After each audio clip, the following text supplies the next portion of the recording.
మే 20వ తారీఖు నుంచి TS TET exam ఉన్నది. దాంట్లో ఇంగ్లీష్ అనేది చాలా ఇంపార్టెంట్ సబ్జెక్ట్.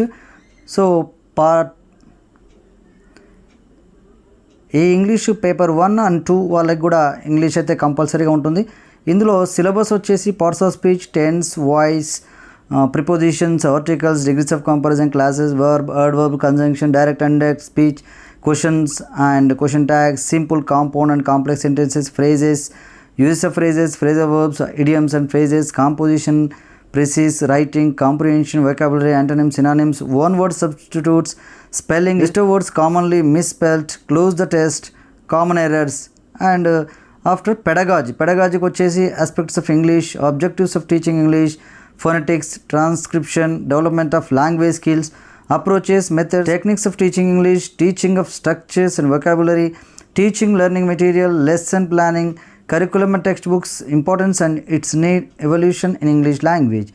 అలాగే ప్రీవియస్ క్వశ్చన్ పేపర్ కూడా మనం ఈ వీడియోలో చూద్దాం. చివరికి పార్ట్స్ ఆఫ్ స్పీచ్, భాషా భాగాలు, ఇవి ఖచ్చితంగా 3rd, 4th క్లాస్ నుంచే మనకు ఇంగ్లీష్లో స్టార్ట్ అవుతాయి. కాబట్టి పిల్లలకు నేర్పడానికి మరి టీచర్లకు కూడా అవగాహన అయితే ఉండాలి. చిన్నప్పటి నుంచి మనం నేర్చుకుంటాం. తెలుగులో అయితే 5 భాషా భాగాలు ఉంటాయి, మరి ఇంగ్లీష్లో అయితే 8 పార్ట్స్ ఆఫ్ స్పీచ్ ఉంటుంది. నౌన్ అంటాం, నామవాచకం, ఇది person, place, thing. Book, pen, Suresh అంటే మనుషుల పేరు, వస్తువుల పేర్లు, ఏదైనా మనం పేరు పెట్టి పిలిస్తే ఆ వస్తువు తీసుకురావచ్చేటట్టుగా, ఆ మనిషి మనకు స్పందించేటట్టుగా, అది ఆ విధంగా ఏదైనా ఒక పేరు అంటే అది ఖచ్చితంగా ఒక రికగ్నిషన్ ఉండేటట్టుగా ఉంటే అది నౌన్ అవుతుంది. దాని తెలుగులో నామవాచకం అంటాం. Kiran Kumar is the chief minister of Andhra Pradesh. Knowledge is a weapon. ఇక్కడ నాలెడ్జ్ అనేది కూడా అంటే noun is a word that is a name of person, place or thing or idea. ఈ abstract nouns, common noun, material noun అని ఇట్లా proper noun అని ఇట్లా different nouns కూడా ఉంటాయి. కాబట్టి knowledge is also one of the noun. మరి any name is a noun. Next pronoun, దీన్ని మనం సర్వనామం అని తెలుగులో అంటాం. Instead of naming words are called pronouns. అంటే పేర్లకు బదులుగా చెప్పేది, ఆ పేరు మళ్ళీ వాడకుండా ఆ పేరుకు బదులుగా I, you, he, she, we, they అని ఇట్లా ఇవన్నీ కూడా ప్రొనౌన్స్. అంటే ఎగ్జాంపుల్స్ కూడా ఇవ్వడం జరిగింది. Next verb, action or state. Be, have, do, like, eat, drink, work, sing, can, must. She bought a car, here bought. Sachin is a great player. Here is a verb, Sachin is a noun. Great is an adjective అవుతుంది. ఈ విధంగా మరి adjective అంటే describing a noun or a pronoun. మరి a, and, the, some, good, big, red, well అంటే colour, taste, anything మరి describe చేసేవన్నీ కూడా. Raju is an innocent boy. Innocent is a adjective. Vizag is a beautiful city. Beautiful is an adjective. Adverb describes a verb, adjective or adverb. ఇక్కడ నేను just ఫాస్ట్గా చెప్పుకుంటూ పోతాను. ఇవన్నీ కూడా మనకు తెలిసినాయి కాబట్టి అడ్వర్బ్ చివరికి మాత్రం quickly, silently, well, badly, very, really. Adverb ఇక్కడ వర్బ్ యొక్క యాక్షన్ అంటే వర్బ్ ఎలా జరుగుతుందో చెప్పేది ఇది adverb. Preposition links a noun to another word. అంటే నౌన్ కానీ ప్రొనౌన్ వీటిని కలిపేది అది ప్రిపోజిషన్. పొజిషన్ చెప్తుంది అంటే నౌన్ ఎక్కడ ఉంది ఆర్ ప్రొనౌన్ ఆర్ ఎనీథింగ్.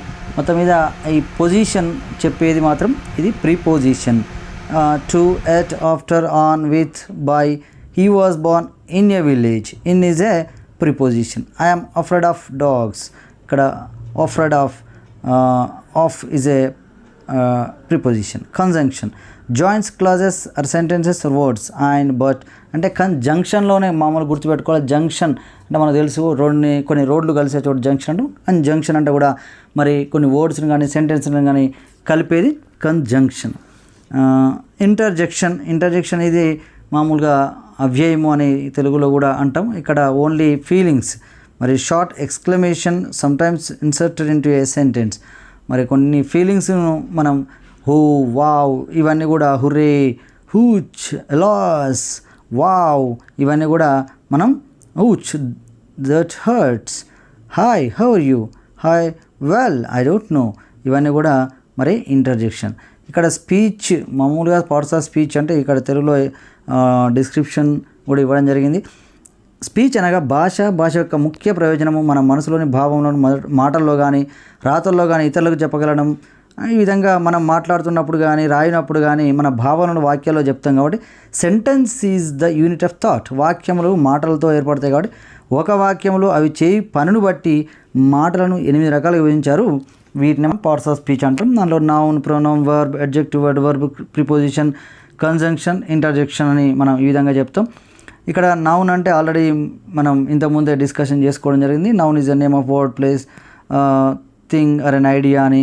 ఇక్కడ boy, Bengaluru, tiger, pronoun, verb ఇవన్నీ కూడా జస్ట్ మీరు చూసుకోండి, ఈజీగానే అర్థమైతే. అడ్జెక్టివ్ విశేషణము, it is the describing of noun or pronoun. Verb already ఇది మనం డిస్కషన్ చేసుకోవడం. వర్బ్ యొక్క వర్బ్ను డిస్క్రైబ్ చేస్తుంది, ఇది అడ్వర్బ్. ప్రిపోజిషన్ ఈ పొజిషన్ చెప్తుంది. కంజంక్షన్ కలుపుతుంది. ఇంటర్జెక్షన్ ఇవి కేవలం ఫీలింగ్స్ను తెలియజేస్తుంది. ఇక్కడ మనం ప్రాక్టీస్ టెస్ట్ చూసినట్టయితే she looks sad. Sad is underline word. మరి సాడ్ అనేది ఇది మరి ప్రొనౌన్ ఆర్ నౌన్ని డిస్క్రైబింగ్ చేస్తుంది కాబట్టి ఇది adjective. It weighs about a pound. ఇక్కడ వెయిస్ అనేది verb. I heard a noise from the inside. Inside is a preposition. I studied hard but I failed. But is a conjunction. He covered the child tenderly. Tenderly is a adverb. ly వస్తుందంటే దాదాపుగా adverb. ఇది parts of speech సంబంధించింది. Next వీడియోలో tenses గురించి నేను వివరిస్తాను. Okay.